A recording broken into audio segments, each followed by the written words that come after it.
Assalamu alaikum. 6 p.m. This is Radio Pakistan. The news read by Sumaira Kanwal. First, the headlines. Foreign Minister has said political dialogue is the only solution to Afghan conflict. Foreign Office says Indian Army Chief's irresponsible statements can further exacerbate the already volatile strategic environment. Indian Deputy High Commissioner was summoned to Foreign Office today to lodge strong protest over unprovoked firing in Sialkot sector, which resulted in martyrdom of 2 civilians. In Kazakhstan, over 50 people were killed when a bus caught fire in Aktob region. Fifth one-day international between Pakistan and New Zealand will be played at Wellington tomorrow. And now the news in detail. Foreign Minister Khwaja Mohammad Asif has categorically stated that Pakistan will not take any dictation from any power or country vis-a-vis its role in the region. Responding to the questions of members in the National Assembly today, he said Pakistan will continue its efforts to achieve peace both on eastern and western borders. He regretted that in the past national interests were compromised, but over the last 3 and 4 years, we have remained successful to align our role to the national interests. He said despite playing the role of facilitator for the US for so long, Pakistan over the past few months has got nothing but accusations in return. The foreign minister said that a meeting of the Parliamentary Committee on National Security chaired by the Speaker is expected to be held on the 1st of next month to discuss the situation arising out of the US President Donald Trump's tweet. The foreign minister said Pakistan believes that peace and stability in Afghanistan is in the best interest of Pakistan. He said the only solution to Afghan conflict lies in a politically negotiated settlement that is owned and led by Afghans. The House will now meet tomorrow at 10:30 a.m. The President has summoned a session of the Senate at the Parliament House in Islamabad on Monday at 3 in the afternoon. Pakistan says India's confrontational attitude and huge arms build up in a threat to regional peace and stability and may lead to strategic miscalculation. This was stated by Foreign Office spokesperson Dr. Mohammad Faisal at his weekly news briefing in Islamabad today. He said Indian falsified claims and belligerent statements are motivated by an exaggerated view of its capabilities and hegemonic designs. The spokesperson said Indian Army Chief's provocative and irresponsible statements reflect the jingoistic mindset of India, which can further exacerbate the already volatile strategic environment. He clarified that Pakistan is not desirous of escalation and has reacted with restraint, but Indian mistaken belief and irresponsible rhetoric is fraught with unforeseen danger.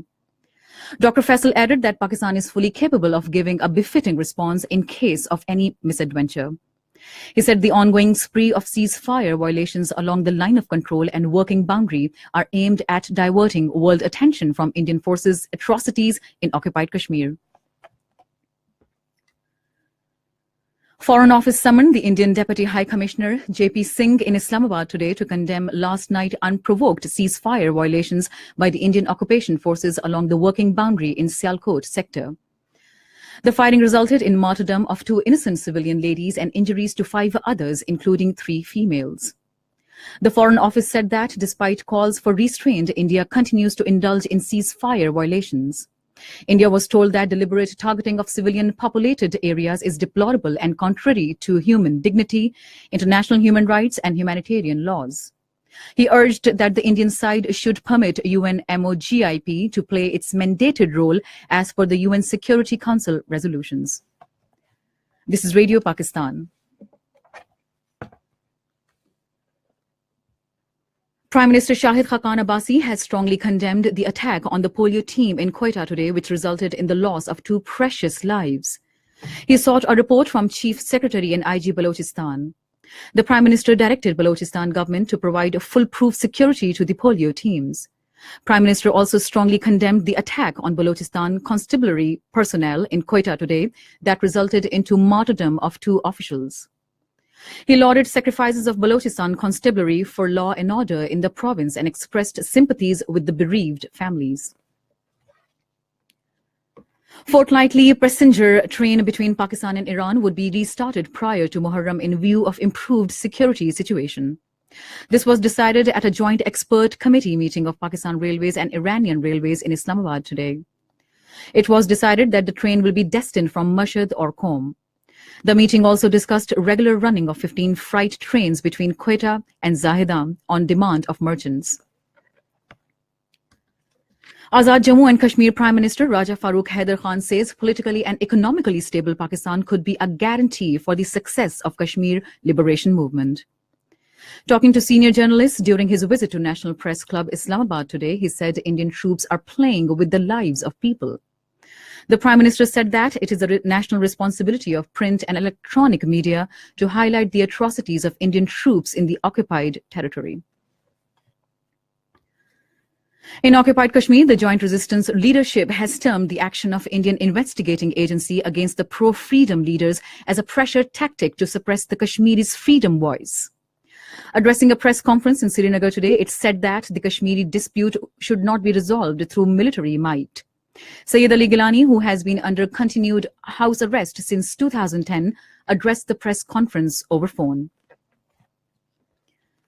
India test-fired long-range intercontinental ballistic missile Agni-5 today. According to Indian Defence Ministry, the nuclear-capable Agni-5 was fired this morning from Abdul Kalam Island off the coast of eastern state of Odisha. Agni-5 missile is believed to be India's most advanced intercontinental ballistic missile with a range of over 5,000 kilometers. The process of fleeing Rohingya Muslims from Rakhine state of Myanmar is continuing as more than 100 more Rohingya refugees have crossed into Bangladesh since yesterday.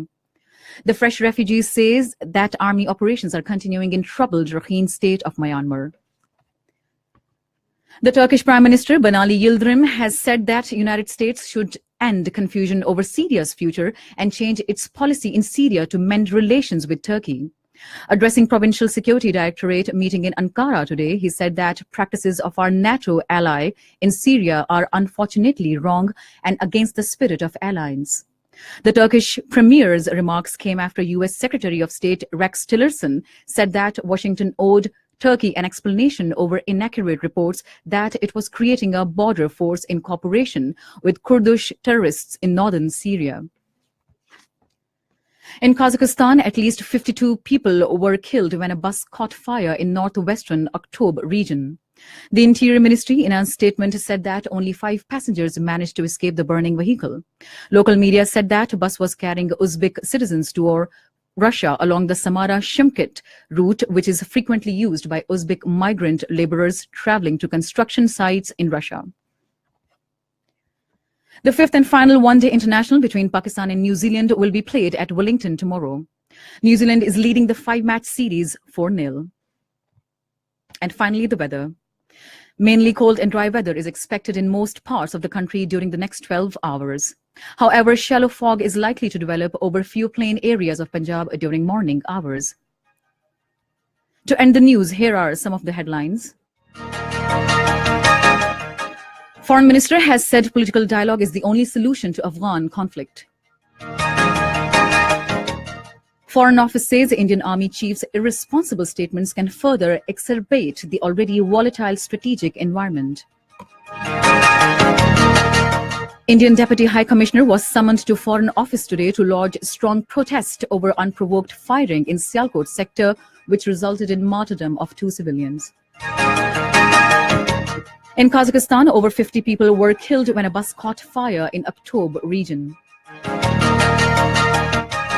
5th one-day international between Pakistan and New Zealand will be played at Wellington tomorrow. And that is the end of the news. For more news and analyses, log on to our website, radio.gov.pk, and also watch live video streaming of our bulletins on the link facebook.com/radio.